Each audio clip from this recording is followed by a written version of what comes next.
حمدا كثيرا طيبا مباركا فيه كما يحب ربنا ويرضى وأشهد أن لا إله إلا الله وأشهد أن محمدا عبده ورسوله وصفيه وخليله بلغ الرسالة وأدى الأمانة ونصح الأمة وجاهد في سبيل الله حق جهاده صلى الله عليه وعلى آله وأصحابه أجمعين. وبعد, ibu-ibu, saudari-saudari MT Raudhatul Ilmi. Berarti Raudhatul Ilmi adalah Raudhah. Raudhah itu kebun ilmu. Mudah-mudahan barokah. Senanglah kita manakala hidup ini masih selalu bersama ilmu, masih suka senang dengan ilmu. Biasanya ilmu itu dimulai dari masa kecil, yang umumnya cari ilmu sampai umur 25 tahun. Habis itu kerja. Ternyata ibu-ibu di depan saya masih 25 tahun, lebih sedikit. Ada yang 25 dibalik 78 Ustaz. 78 ada yang panjang umur berkah insyaallah. Amin. Itulah teori umumnya orang. Tapi kalau dalam agama kita, agama Islam, mencari ilmu itu thalabul ilmi minal mahdi ilal lahdi. Semenjak digendongan, kalau mampu, kalau bisa, sampai ke liang lahat. Liang lahat itu apa? Kuburan, rumah masa depan. Itulah cari ilmu. Orang Islam, orang iman, hamba Allah tidak boleh selesai mencari ilmu ini. Terus mencari ilmu sampai Rasulullah SAW dalam ayatnya, dalam firman Allah diperintah, wa qul rabbi zidni ilma. Katakan Muhammad, Rabbi, wahai Rabbu, wahai Allah, wahai pangeranku, du Gusti, zidni ilma. Zidni, tambahlah aku ilman. Rasulullah diperintah. Pertanyaannya, apakah Rasulullah belum sempurna ilmunya? Jawabannya, kalau untuk kita dibandingkan dengan kita ya sudah sempurna, udah pasti. Masa Rasulullah nggak sempurna? Tapi oleh Allah, walaupun ilmunya sudah banyak, masih disuruh berdoa, ya Allah tambahlah ilmu saya. Berarti ilmu itu nggak pernah habis. Ilmunya Allah itu nggak pernah habis. Mau dicari sampai kapan? Ya, tiap hari nggak pernah berhenti, pagi, siang, malam nggak berhenti, nggak habis-habis ilmunya Allah. Saya pernah cari ilmu di Mekah 10 tahun. Hitungannya istirahatnya hanya siang, ya man. Ya, saya dan dampingi istri saya 10 tahun. Pagi, siang, malam, siang istirahat, habis zuhur pulang dari Masjidil Haram, habis zuhur istirahat di rumah sebentar, habis asar berangkat lagi sampai malam. 10 tahun. Setelah 10 tahun mau pulang itu rasanya kok rasa-rasa. Kenapa rasa? Merasa ilmu yang dicari itu belum habis, masih kurang, masih sedikit. Sekarang jenengan berapa hari sekali?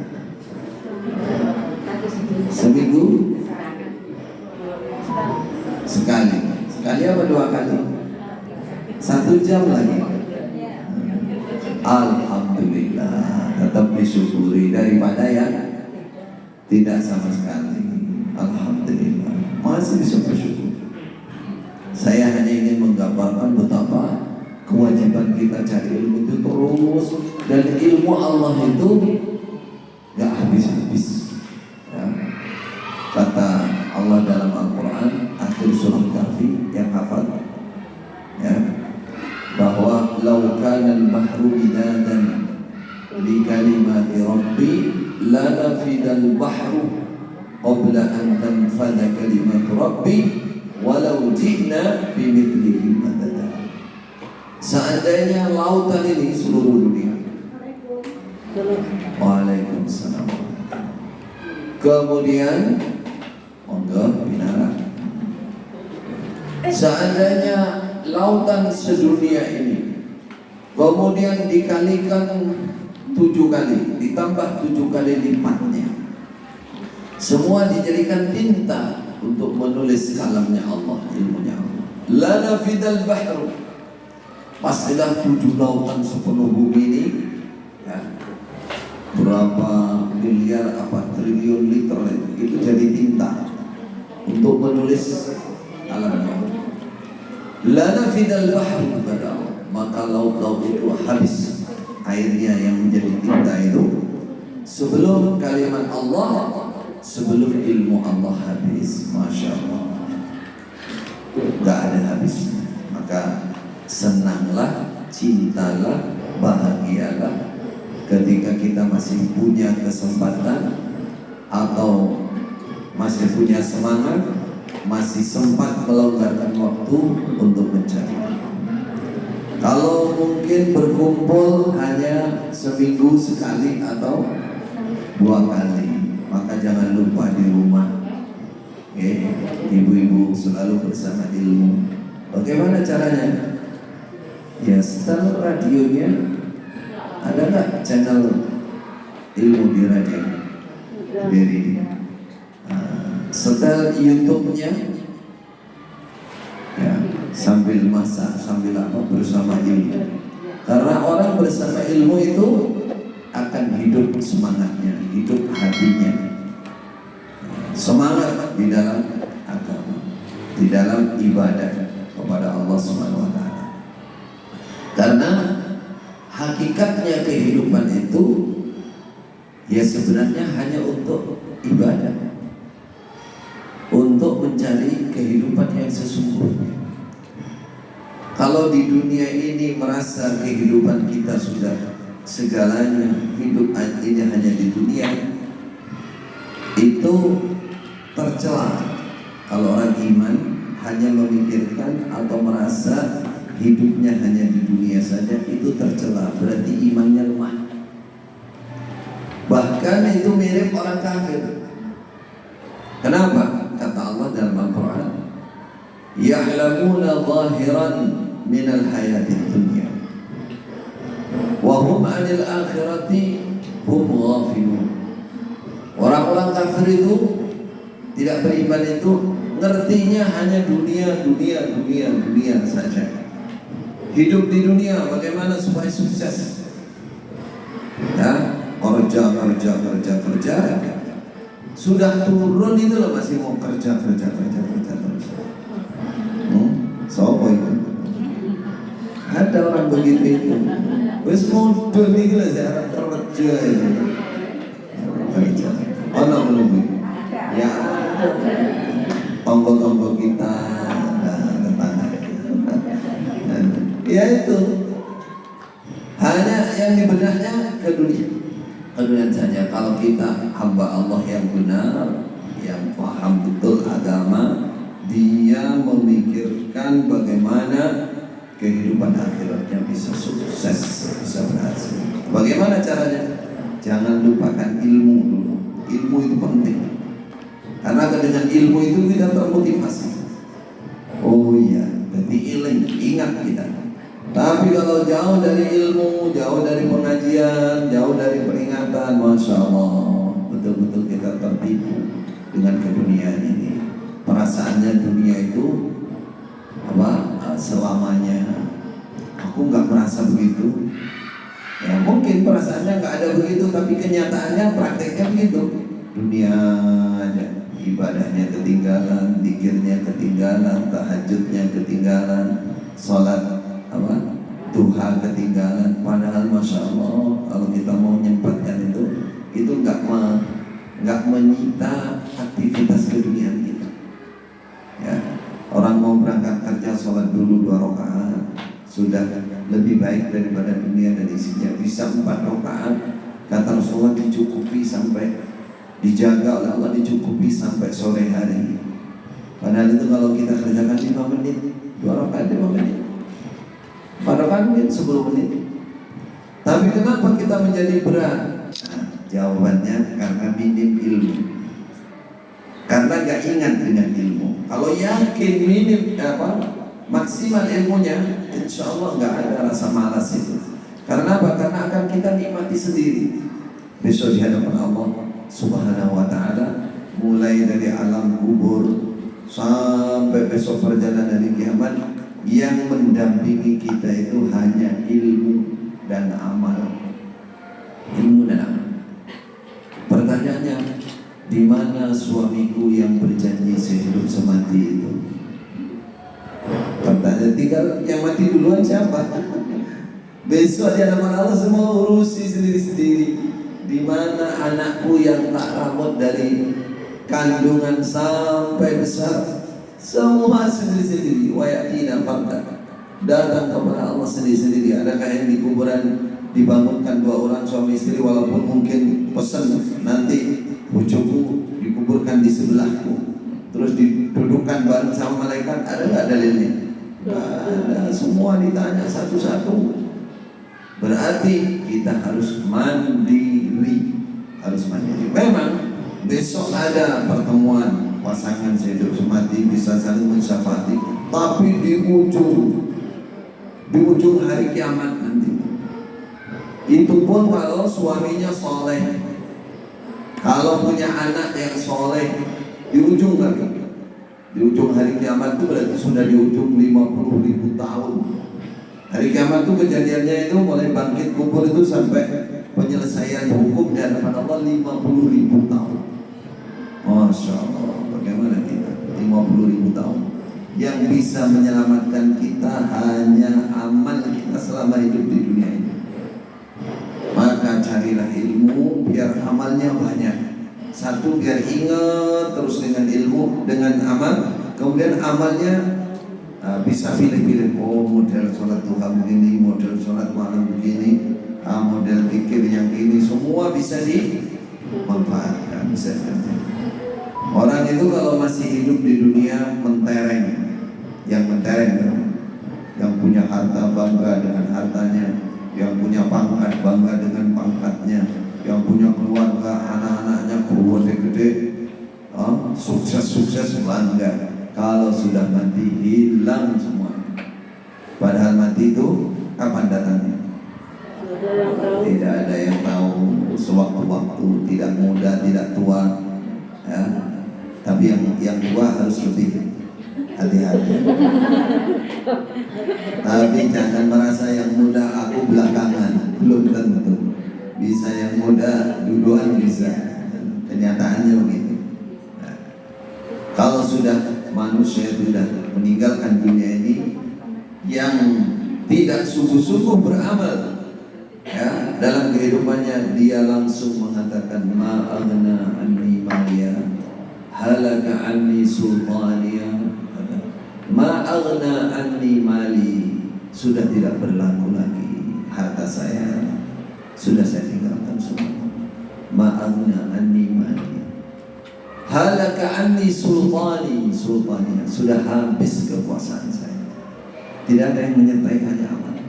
Amal itu istighfar kita, kalimat tauhid kita, la ilaha illallah, bacaan Quran kita, puasa kita. Ya, bulan Sya'ban ini, jangan Ramadan tak mikirnya. Ya, Sya'ban bareng ya puasa. Itu yang akan menyertai kita besok.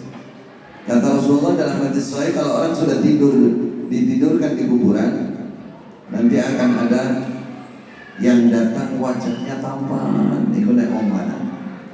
Kalau orang perempuan, kalau orang wanita, orang bini, yang datang itu wanita cantik, praktis.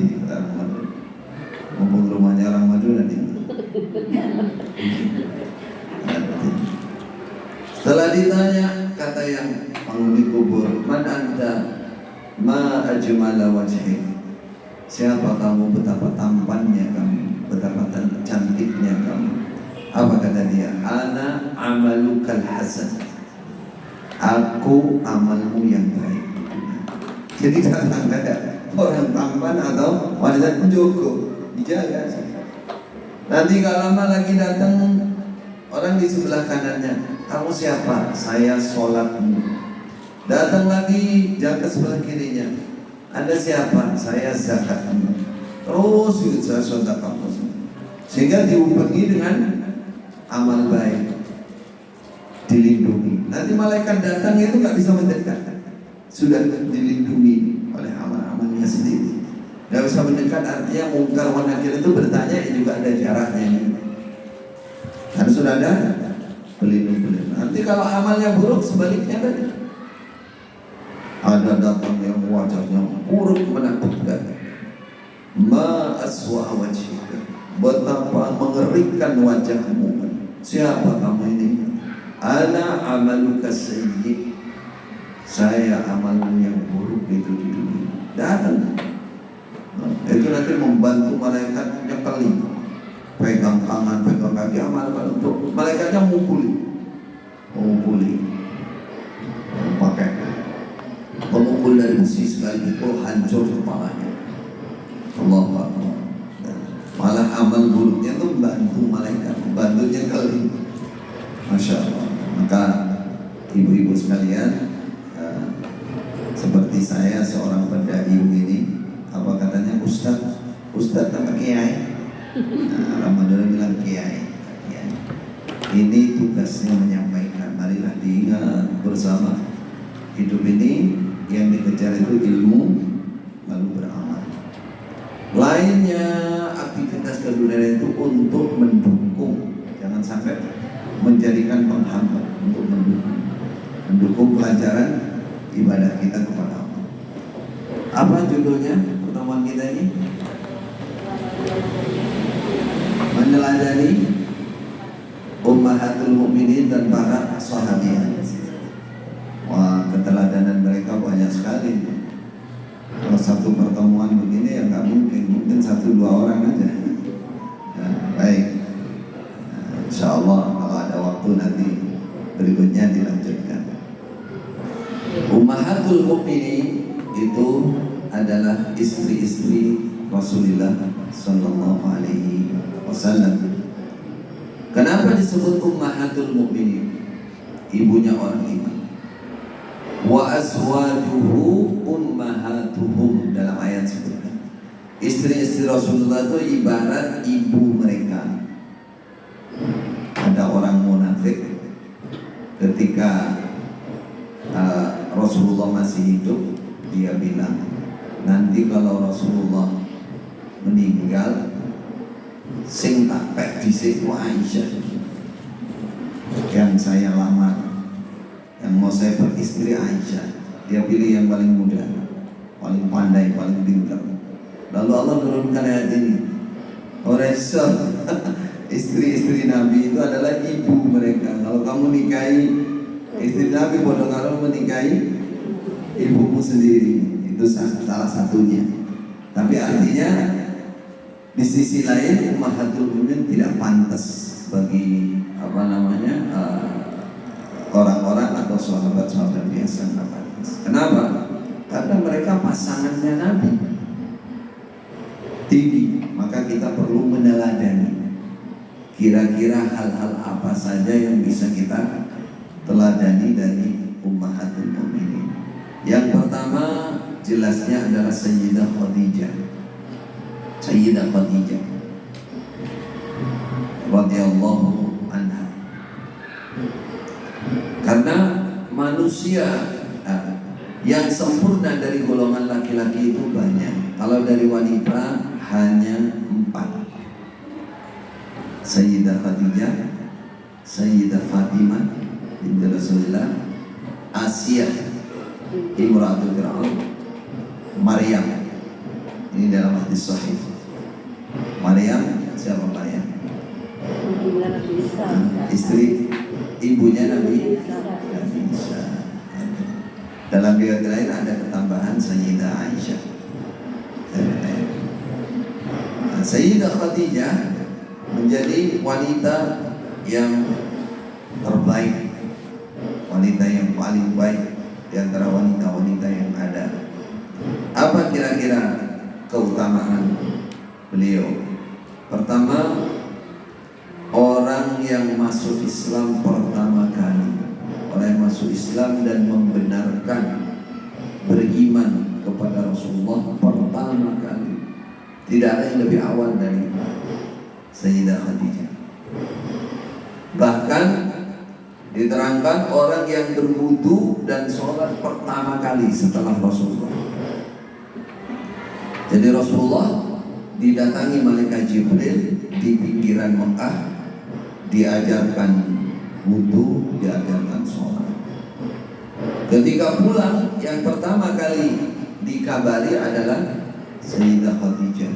Ceritanya itu Sayyidah Khadijah saking senangnya atau saking bahagianya sampai semaput dengar Rasulullah diajari wudu, diajari sholat.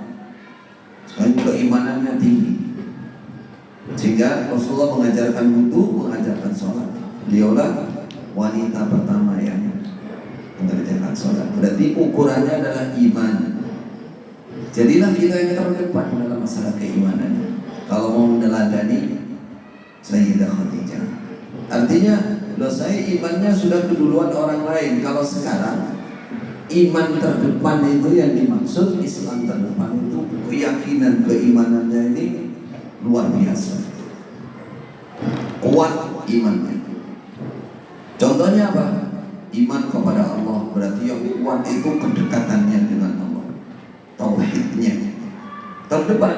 Kalau mau teladani Sayyidah Khadijah, mungkin sekarang banyak orang Islam, banyak orang iman ya, tapi kalau kita bisa terbaik imannya, ya berarti kita punya teladan Sayyidah Khadijah. Depan iman kepada hari akhir dengan terdepan, berarti bersiap dengan hari akhir, amalnya lebih banyak, zikirnya lebih banyak. Jadi Islamnya, imannya kuat. Dan yang kedua, sholat dan wudu. Seneng sholat, seneng wudu, hobi sholat, hobi wudu. Ono istilahnya nyambung wudu. Tapi kamu betul. Jadi kalau batal, wudu lagi. Bagus. Terus sholat 2 rakaat. Seneng sholat. Itu siapa itu? Ada yang ingat? Bilal. Bilal bin Abi Rabah. Pokoknya Bilal itu nggak pernah hadas.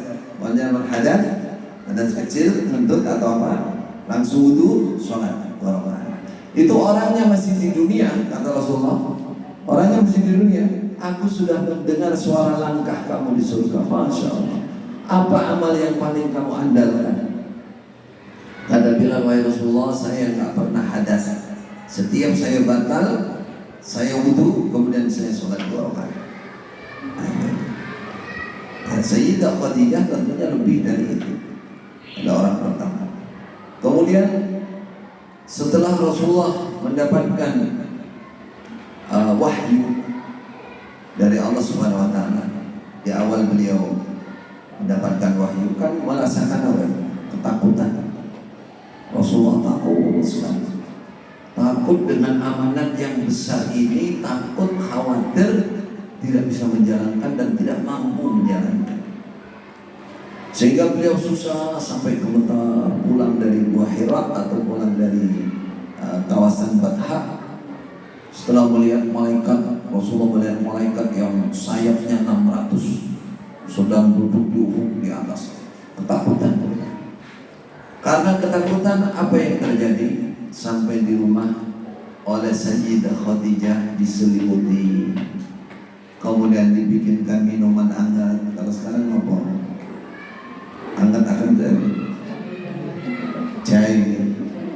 jahe hangat campur campur sambal. Kalau jahe sambal korban itu pedes kan orang panas supaya hangat badannya. Jadi seperti itu pembelaannya Sayyidah Khadijah. Tidak hanya itu, ya, secara fisik melakukan hal seperti itu, lalu batinnya dikuatkan. Sayyidah Khadijah apa mengatakan, wallahi, demi Allah, menyemangati Nabi, motivasi Nabi, jangan kau pernah takut, jangan kau pernah susah, jangan. Demi Allah, la yuhzikallahu abadan. Pasti Allah tidak akan pernah menghinakan engkau selamanya. Kenapa? Kata Sayyidah Khadijah, kalau mau tahu alamatnya ini, innaka latasilul arham. Satu, engkau orang yang tidak pernah putus famili, kau sambung famili. Jadi sejak zaman dulu kalau orang suka sambung famili, nyambung familinya, mesti orang baik, mesti ditolong oleh Allah. Kalau di umat ini ada jaminan dua yang sambung famili itu apa? Ada yang ingat? Orang suka sambung famili, nggak putus famili, jaminannya dua. Nopo mohon, memperbanyak, meluaskan rezeki dan memanjangkan umur. Dua itu. Memperbanyak, meluaskan rezeki, melancarkan umur. Tak percaya dicoba. Sambung famili. Ada orang tuh tanya kepada Rasulullah, wahai Rasulullah, ada famili saya yang memutus saya, marah-marah, dia putus, aku setuju dulumu, aku mau karo seduluran karo awakmu, apakah saya sambung saudara yang demikian ini? Kata Rasulullah, yang namanya nyambung itu ya nyambung orang yang mutus kamu. Silman kotoaka, itu nyambung yang sesungguhnya. Nah wis dulumu sambung, ya wis tuh nyambung jadi. Dia tetap tinggal menjaga saja kalau sudah nyambung. Tapi yang mutus itu nanti disambung. Nah, itu baru dua itu nanti dirasakan. Ya, kata Rasulullah, man habba ayyub sadalahu fi rizqihi wa ayyun sa'alahu fi umurihi falyasil rahimahu. Siapa yang senang rezekinya ditambah, kemudian umurnya ditunda, maka sambunglah silaturahim. Okay. Yang 78 jangan nggak nyambung famili terus kira-kira. Insya Allah. Nah, 78 itu bonus ini. Wah, kayak bonus ya. Kalau di masjid mana ini? Al-Falah menurut Falah saya ketemu 82. Masih rutin masjid. Yang di Al-Falah itu, sini itu Al-Falah itu, saya jumpai 83 itu masih Ramadan, itu masih sholat malam dengan saya imam. Itu 11 rakaat kurang lebih 1,5 jam. Berdiri suruh duduk gak mau. Oh, berarti ya Allah alim namanya. Masya Allah. Itu namanya paling keajaiban. Padahal sudah 83 tahun. Suruh duduk gak mau, Pak Boten. Saya sendiri yang ngimami lu semua sikile itu sudah sikile. Masya Allah. Nah itu rahmat dari Allah. Baik. Kata Sayyidah Khadijah, innaka latasilul arham, engkau suka nyambung famili, wa taksibul ma'dum, engkau suka menolong orang fakir. Disebutkan kebaikan-kebaikannya. Gak mungkin Allah menghinakan engkau. Apa yang kita ambil di sini? Hikmahnya bahwa seorang istri yang baik, ini satu, seorang yang baik pasti mendukung, menguatkan, memotivasi suaminya dalam kebaikan. Itu satu yang diambil dari keteladanan Sayyidah Khadijah. Jadi nggak pernah mundur. Kalau suaminya ketakutan, disemangati. Suaminya kurang semangat, kasih semangat. Bagaimana supaya bisa semangat dalam agama ini? Loh, suami saya bukan nabi, bukan pendai. Ya sesuai dengan kondisinya suami. Diajak untuk beribadah, diajak untuk bersedekah, diajak untuk menolong orang, diajak untuk itu. Jadi istri yang baik itu, istri yang salehah itu selalu dimanapun setia dengan suami dan mendukung, menguatkan hal-hal yang baik dari suami. Disemangati, ya, dihangatkan, dan ya Rasulullah diselimuti, kemudian dikasih ucapan-ucapan yang membuat suaminya menjadi kuat, jadi tambah semangat. Lalu berikutnya, Sayyidah Khadijah itu wanita yang sangat sabar menghadapi semua cobaan. Apa cobaan-cobaan yang didapatkan? Anaknya yang bernama Qasim mati masih kecil.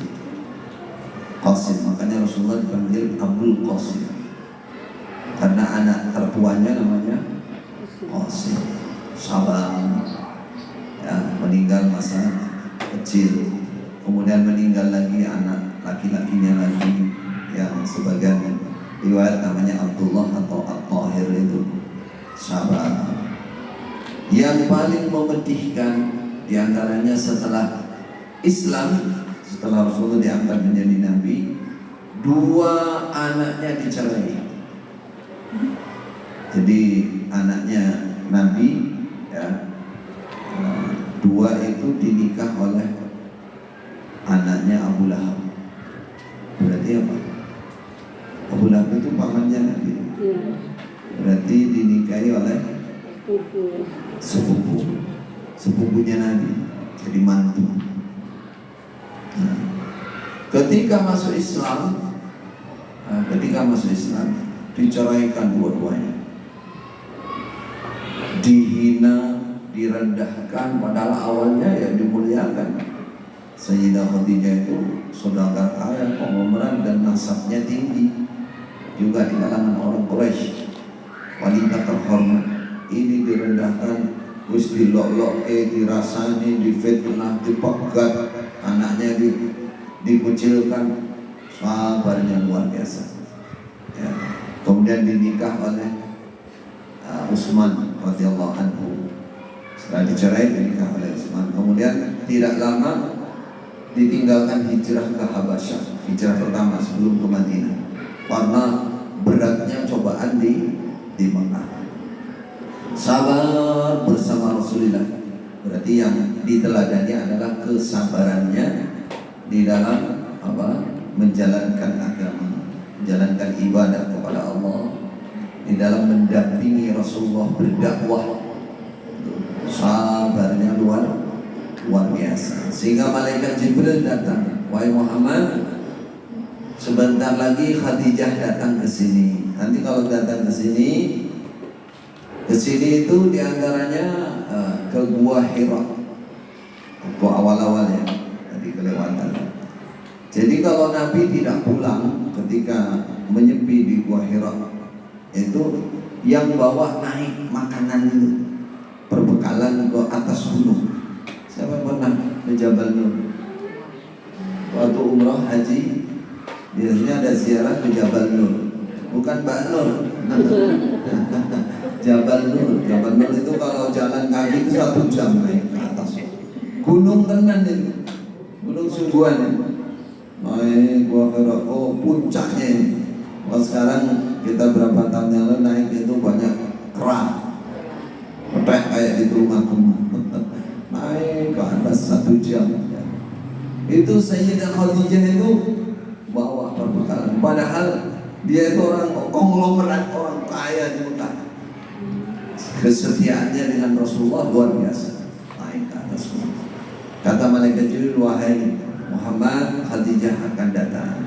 Dia mau bawa makanan ini sebutkan. Nanti kalau datang, sampaikan salam dari Allah untuk Khadijah, dan sampaikan kabar gembira, Khadijah dibuatkan rumah khusus di surga yang sangat indah, sangat baik. Ya. Jadi orangnya masih hidup sudah ada salam dari Allah. Kenapa? Karena tadi ibadahnya, sholatnya, wudhunya, kesetiaannya, kesabarannya luar biasa. Sabarnya sampai pernah 3 tahun diboikot, namanya Sanatul Hasr, oleh orang Quraisy, orang Mekah. Jadi Banu Hashim itu golongannya kabilahnya Nabi, yang kafir maupun yang iman, yang Islam, semua diboikot. Nggak boleh orang Quraisy, semuanya nggak boleh menikahkan anaknya, nggak boleh membantu, sampai kasih makanan aja nggak boleh. Ngasih makanan, sampai ada penjual makanan nggak boleh menjual kepada golongan Banu Hashim. Sampai ada kafilah dari luar Mekah yang bawa bahan makan dijual di Mekah, nggak boleh sampai ke golongan ini Banu Hashim, sehingga mereka sampai di lokalisasi,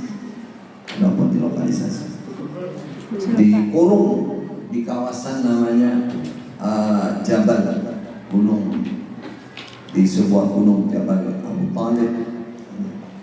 Nah di situ nggak boleh kemana-mana. Kalau kemana-mana dipantau. Itu 3 tahun. Sayyidah Khadijah ada di situ juga. Coba bayangkan, asalnya orang terhormat, saking sabarnya, sampai makannya apa? Makannya daun, sampai makan daun-daunan, karena nggak ada makanan. Sampai kulit yang sudah kaku itu dicelupkan ke air atau dimasak, makan kulit. Kalau sekarang kan nyeceknya kan dari awal. Nyecek apa? Cecek. Kan dari awal. Kalau ini kulit yang sudah lama dimasak lagi, dimakan. Kulitnya unta apa kulitnya? Apa dikeripik kan? Masya Allah. 3 tahun dalam keadaan lapar, bersama Rasulullah, siap berjuang. Sampai selesai kurungan boikot 3 tahun itu. Habis itu terus Sayyidah Khadijah sakit, terus gak lama meninggal dunia. Ini sebagian dari cerita tentang Sayyidah Khadijah. Masya Allah, penderitaannya, kesabarannya luar biasa. Kita ini sekarang insya Allah tidak sampai semenderita beliau, kan begitu? Adakah yang pernah lapar di sini? Pernah, tapi karena puasa. Nek dina-dina ya orang kok lapar, kewarakan pasti. Berarti kalau nggak bisa niru cobaan laparnya, dan jangan berharap ya Allah kasih sahabat saya cobaan lapar kayak saya, jangan. Nggak boleh kita, nggak boleh minta sesuatu yang buruk bagi kita, nggak boleh kita minta yang baik-baik. Ya, paling tidak kita mencontoh kesabarannya. Kalau kita dicoba lebih, kesabarannya apa? Tidak terbuai, tidak terlena di dalam kecukupan. Apa maksudnya? Ya ibadahnya, zikirnya, ibadahnya, sholatnya nggak terganggu. Kehusuannya, kedekatannya dengan Allah tidak terganggu. Nah, contohnya siapa? Sayyidah Aisyah. Walaupun hidupnya serba kekurangan, tapi kondisinya sudah lebih baik daripada Sayyidah Khadijah, karena sudah hijrah ke Madinah, sudah lebih baik. Walaupun ya tetap Rasulullah nggak mau berlebih. Siapa yang berkeluarga dengan Rasulullah ya terima seadanya, apa adanya. Tapi coba dilihat bagaimana kehusuan Sayyidah Aisyah, kedekatan dengan Allah. Walaupun masih muda. Itu karena pendidikan Rasulullah, dan itulah wanita salihah. Pernah Urwah itu ponakannya Sayyidah Aisyah, dari saudarinya namanya Asma.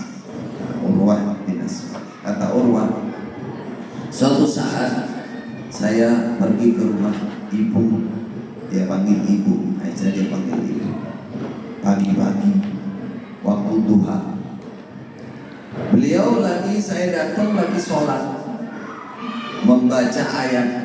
Isinya ayat itu kurang lebihnya ayat tentang curhatan ahli surga besok di surga. Jadi orang kalau sudah masuk surga, besok dia teringat di masa di dunia. Nah, maka ahli surga bilang, inna kunna qablu fi ahlina musyfiqin. Dulu aku dalam keluarga bersama suamiku, anak-anakku, musyfiqin, dalam keadaan takut kepada Allah, bertakwa kepada Allah semuanya. Inna kunna qablu fi ahlina famanallahu alaina wa waqana 'adzabas samum. Karena aku dan keluarga dalam keadaan bertakwa, maka kami semua dijaga oleh Allah dari api yang sangat panas itu. Kami enggak masuk neraka, selamatkan. Inna kunna min qablu nad'u innahu huwal barrur rahim. Sungguh kami dulu semasa di dunia selalu menyembah Allah, beribadah kepada Allah, bertauhid kepada Allah. Nad'u min qablu. Itu. Jadi ahli surga itu ada di dalam beberapa ayat, dia mengenang kehidupan di dunia. Sayyidah Aisyah ketika sholat duha bacanya agak keras. Beliau membaca ayat-ayat surga ini. Apa kata Urwah? Sayyidah Aisyah menangis, mengulang-ulang ayat itu dibaca, menangis dalam sholat. Saya tunggu agak lama, kok saya capek. Ya sudah, saya tak pergi dulu lah, tak ke pasar dulu. Kata Urwah, saya tak belanja dulu ke pasar, nanti balik lagi mungkin ibu sudah selesai sholatnya. Ke pasar, balik masih berdiri dan masih baca ayat itu dan masih menangis. Pertanyaannya sekarang, pernahkah kita sholat lalu kita menangis? Ada yang pernah tapi keberatan hutang, mikir hutangnya supaya bersolat dan lunas. Apa yang bisa kita teladani di sini? Saya katakan tadi, kalau kita dikasih berlebih semua ada, maka jangan terlena. Kita belajar menjadi hamba wanita Allah, hamba wanita Allah yang senang bersujud kepada Allah, senang curhat kepada Allah. Sekarang kan cobaannya zaman akhir ini kan justru curhatan kita itu ke medsos. Nih, udah KS, puas, di mana-mana ada susah, ada bahagia, semua diceritakan. Sekarang dipindah, yang dituju Allah saja. Nah, itu bagus tuh. Jadi curhat kepada Allah. Kalau bahagia, alhamdulillah ya Allah, bisa menangis kepada Allah, bersyukur. Kalau ada sengsaranya, ada cobaan beratnya, menangisnya lagi kepada Allah. Sampai dengan Sayyidah Aisyah. Apa diantara keutamaannya Sayyidah Aisyah? Tadi ibadahnya luar biasa, kehusuannya luar biasa. Kita perlu menirukan, jangan mengatakan saya kayaknya sih nggak pantas kalau khusyuk kayak begitu. Padahal kok aku rasa nangis, loh wanita kok nggak bisa nangis? Nggak mungkin. Namanya wanita itu mudah menangis, mudah tersentuh. Bagaimana dengan Allah yang ngasih nikmat kita, ngasih kesehatan kita, ngasih segalanya kepada kita? Kata Allah, ilmu kepada saya, fadhkuruni azkurkum. Kamu ingat ke saya, nanti saya ingat kamu. Ibuku, kata Khalifah Bakar, ibuku watabaku, menangislah kamu kepada Allah. Kalau nggak bisa menangis, tangis no. Oh, tangis. Ya dinangis lebih ya caranya. Ya itu tadi. Ada kalanya bersyukur, ya Allah, hambamu yang lemah ini kau kasih nikmat ini bersyukur, nangis kepada Allah. Ya Allah, hambamu lemah, dikasih cobaan kok lama sekali, sudah sakit lama, gak punya apa-apa misalkan. Curhatnya kepada Allah, nangis kepada Allah. Ya Allah, hambamu masih melakukan dosa-dosa. Sampai kondisi terburuk pun kita bisa dekat dengan Allah Subhanahu wa ta'ala. Kenapa? Karena bagi Allah, hamba yang melakukan keburukan sebanyak apapun, jika dia mendekat kepada Allah, maka Allah mencintai dia. Coba. Ya, ceritanya itu ada orang di padang pasir, bawa kendaraan, bawa perbekalan jauh dari mana-mana. Kemudian kendaraannya, untanya, perbekalannya hilang. Dicari muter-muter, nggak ketemu, dan mau mencapai ke tempat yang aman ratusan, mungkin ribu kilo, nggak mungkin. Dan panas sekali. Kalau saya sampai tinggalkan kendaraan saya ini, jalan mas mati di jalan saya. Wes timbangan yang mulai sambut tak turu, wes nunggu kematian. Geblak dia tiduran. Pada saat dia merem, melek ini, tahu-tahu untanya ada di sebelahnya. Saat perbekalannya di situ, cekegal dia bangun bangkit, dia syukur kepada Allah. Alhamdulillah, kalau bahasa kita sekarang, Allahumma anta abdi wa ana rabbuka. Saking kebaliknya, saking senangnya dia, ya Allah, kau hambaku, aku pangeranmu, harusnya aku hambamu, kau pangeranku, kan begitu. Baliknya, saking senangnya. Apa kata Rasulullah? Lallahu asyaddu farhan.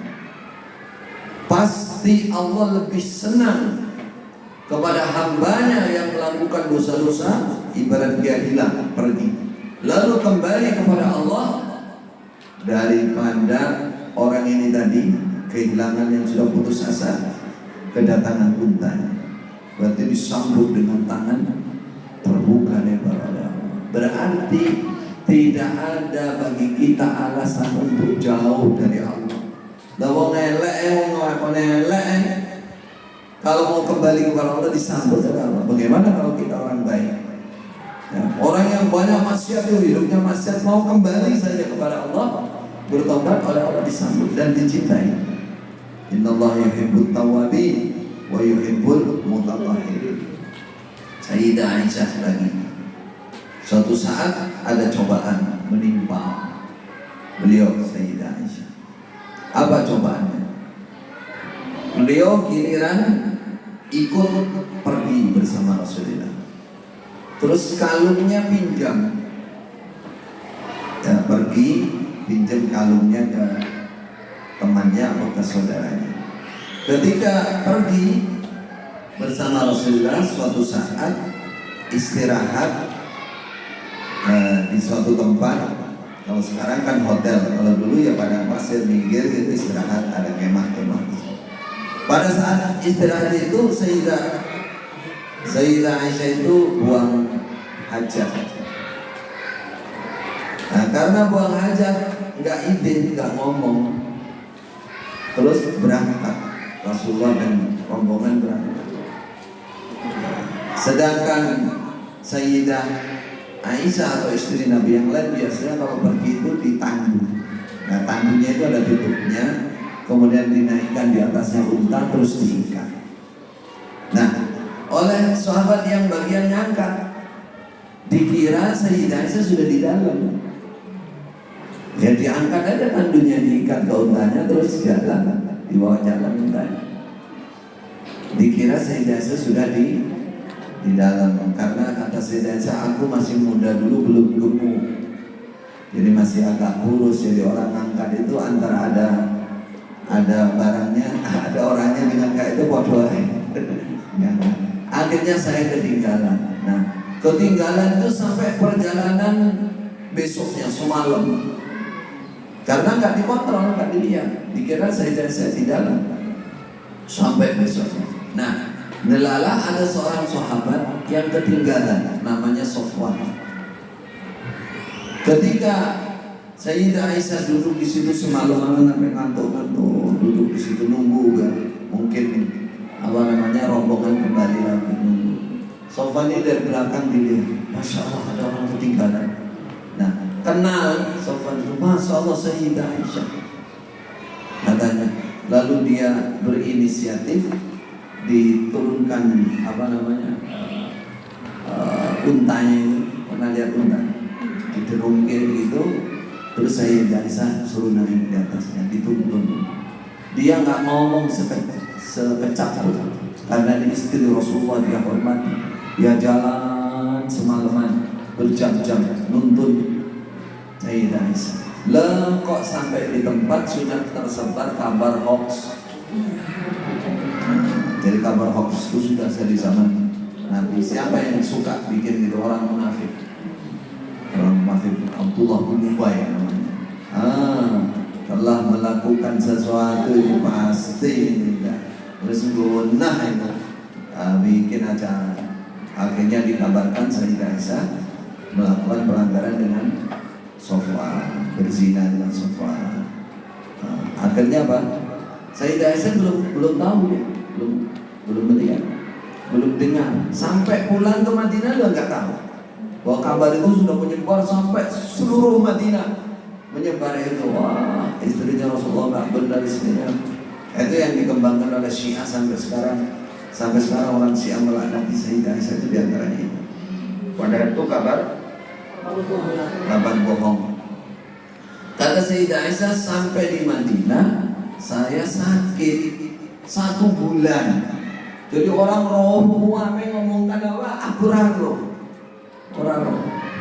Di ujung bulan itu ya ada pembantunya kepleset, jatuh, terus ngomong ta'isa Mistah, rugi si Mistah.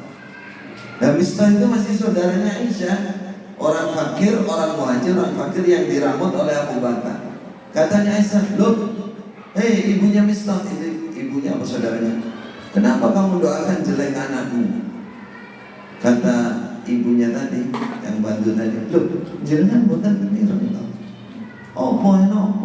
Mistah itu yang termasuk nyebarkan hoax kabar beritanya sama zina Safwan. Loh, ono berita ngono tambah loro aku. Lagi iku aku. Ya makanya tak lihat Rasulullah keluar masuk kok gak kaya biasanya.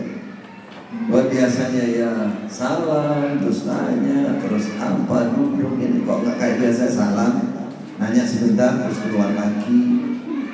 Ternyata Rasulullah juga kemasukan cerita tersebut. Nah, Rasulullah sendiri itu manusia biasa. Dalam satu kesempatan kalau beliau nggak mendapat wahyu ya nggak tahu. Hanya kalau ketemu Aisyah, wahai Aisyah, kalau kamu memang melakukan pelanggaran segera diakui dan segera bertobat kepada Allah. Kata Sayyidah Aisyah, tambah marah aku kok nggak condong mendukung aku.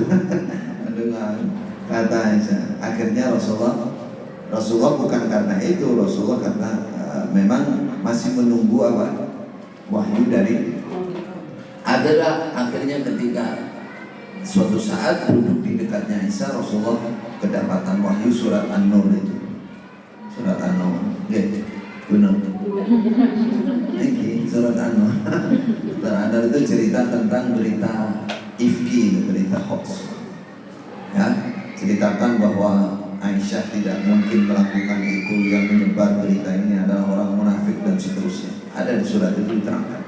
Sehingga Sayyidah Aisyah bebas dari tuduhan tersebut. Yang mau saya ambil di akhir cerita, mungkin ini sebagai penutupnya 9-10.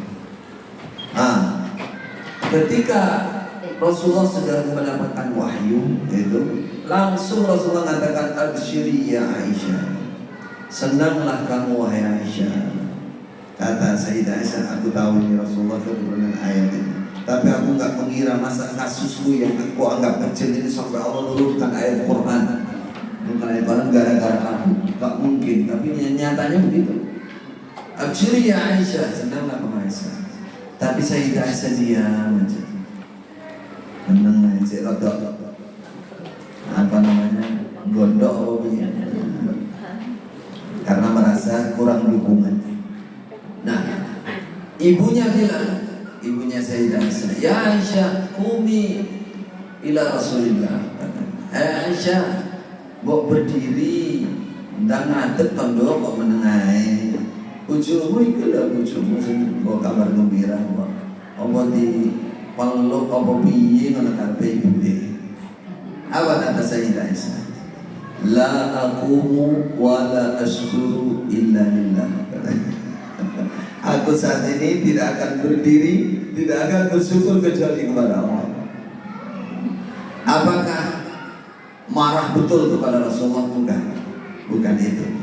Gak mungkin Sayyidah Aisyah marah lewat itu, gak mungkin.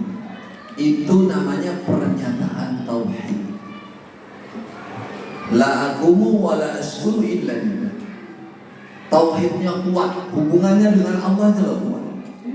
Rasulullah juga nggak marah. Rasulullah mengatakan dia ngerti siapa yang saat ini harus disyukuri. Haknya dia lebih mengerti. Nah ini yang kita ambil di sini, betapa kondisi apapun, bahkan kondisi senang, kondisi susah, itu Allah yang disyukuri. Ini namanya tauhid. Jadi hubungannya dengan Allah itu luar biasa. Luar biasa, yang ditakuti hanya Allah, yang disyukuri hanya Allah. Itu yang kita ambil. Jadi kekuatan hubungannya dengan Allah. Alhamdulillah ya Allah, Engkau yang telah menyelamatkan saya. Jadi tauhidnya kepada Allah. Baru setelah itu kepada manusia. Terima kasih, syukran ya Rasulullah. Nomor 2. Baru setelah itu siapa. Tapi yang nomor 1 adalah Allah. Dalam segala suka duka kita harus kepada Allah. Itulah yang mungkin hikmah-hikmah yang ini baru sebagian kecil. Mudah-mudahan di berikutnya nanti ada kesempatan pertemuan, kalau nggak di sini ya di tempat lain. Nah, bahwa keteladanan ummahatul mukminin itu sangat banyak sekali. Yang kita ambil dari tadi bab kesyukuran, bab sholat, bab perjuangan, sabar menghadapi cobaan, bab kehusyuan Sayyidah Aisyah, ya, bab tauhid ini tadi, segala sesuatu dikembalikan kepada Allah. Mudah-mudahan kita bisa tambah iman, tambah takwa, tambah perjuangannya dalam agama ini tambah lebih sungguh. Silakan, jika ada pertanyaan, masih ada waktu. Yang mau bertanya, yang ingin bertanya boleh, tidak ditolak, insya Allah. Ada yang mau ditanyakan Ibu? Kalau tidak bertanya nggak apa-apa.